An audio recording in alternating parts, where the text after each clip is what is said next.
Have you ever heard that adage? It's something like, and I might butcher it here, we are triumphant when our reasons to succeed are bigger than our excuses to quit. I like the saying. It's interesting, maybe even a little inspiring, but the analytical Shawn, when I start digging into it, I then say, oh, wait a minute, how exactly do I make sure my reasons to succeed are bigger? What does that even mean for them to be bigger? So I dug into it and really thought over it quite a bit.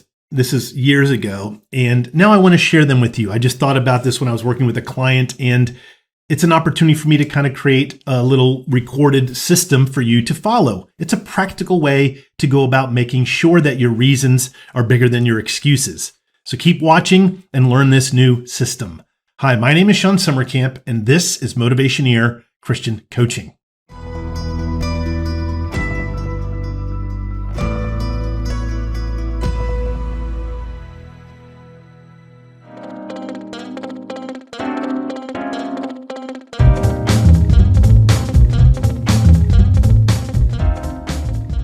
So let me start with the reason why we quit things in the first place.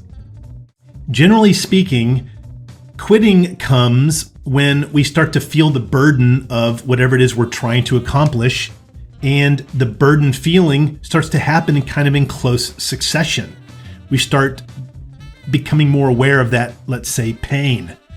Eventually, when the pain happens enough, we start to create, or maybe we're tempted to come up with explanations for why we're not able to endure the pain.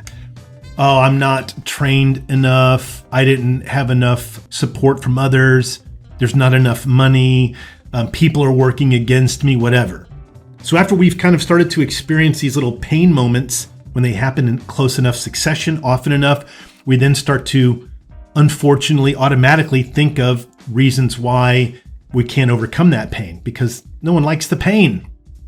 So how do we make sure that reasons are bigger than those excuses that pop up? Well, step one is to make sure we numerically determine what success looks like from a measurable perspective. If we don't know exactly what it is we're shooting for, we might not be able to hit it. I think Yogi Berra said, if you don't know what you're aiming at, you'll hit it every time, something like that. Oh, I love that saying.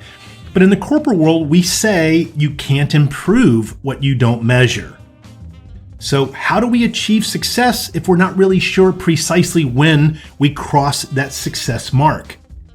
Let's take some time to do that. What numerically is that success definition for us? Let's say for me, I want to, in this year, achieve 30% year-over-year growth. That number would specifically be this.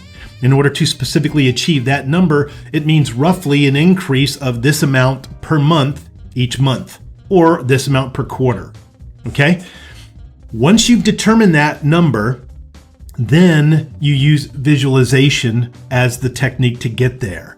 What we do is visualize what it's like in the future once we have achieved or crossed that success marker. Let's say in my case, it's achieving 30% business growth. I picture in the future, with my eyes closed, I visualize with this increased revenue, I'll be able to hire a full-time evangelist, social media evangelist in my church. And I'm visualizing with that new additional money, I can then hire a website manager and marketing manager that will help get the word out about my services to way more people. And then I picture in my mind that person managing everything brilliantly, excellently, in an excited way. By visualizing it, this is something that God designed into us that creates intention. If we can visualize it in the future, our body kind of sees that or recognizes it as an intention. This is known as the Zeigarnik effect. You can just type in the word effect in the search bar on my YouTube channel to find other videos about it. Zeigarnik is, I think, Zeigarnik, but search for it and you'll find the other videos. I don't remember which one specifically. But this is a scientific proof that once we start doing something, our body is going to keep us in motion. And if we're stopped temporarily, a little bit of healthy stress forms until we get back on track. That visualization of first knowing what that success looks like and then visualizing what it is in the future, setting the intention will overcome these little pain moments that start to collect because our body is pushing already against that pain. In fact, I think it's safe to say the little pain moments will not even notice them, or they'll be so small they aren't going to really measure against that intention. This is a practical way of making sure that our reasons to succeed are bigger than our excuses to quit. When you do this and try it, please share it with me below. Share with me the victory that you've had. This is something that I do and have been doing that works incredibly well. So if you do try it, please put the results below. I'd love to hear from you. Thanks for watching. Please like and subscribe for 2 new videos each week. Tell me in the comments below about your career situation and I'll make a video for you with a shout out. You can also become a member at Motivationeer.com. Your career is not just a way to make a living, it's a way to transform the world.